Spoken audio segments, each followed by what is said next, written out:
சோழ பேரரசின் கரங்கள் நிலத்தில் மட்டுமல்ல நீரிலும் நீண்டு கிடந்தன.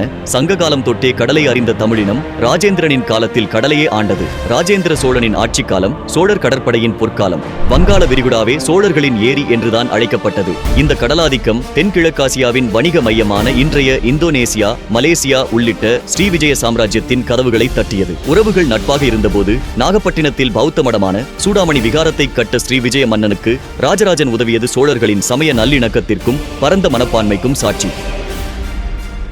ஆனால் வணிக பெருவழியில் சீன ஆதிக்கம் தலையெடுத்து தமிழ் வணிகர்களின் நலன்கள் பாதிக்கப்பட்ட போது ராஜேந்திரன் தயங்கவில்லை. அந்தமான் நிக்கோபார் தீவுகளை தனது படைத்தளமாக மாற்றி சரித்திரம் காணாத ஒரு மாபெரும் கடற்படையை அவன் கட்டவிழ்த்து விட்டான்.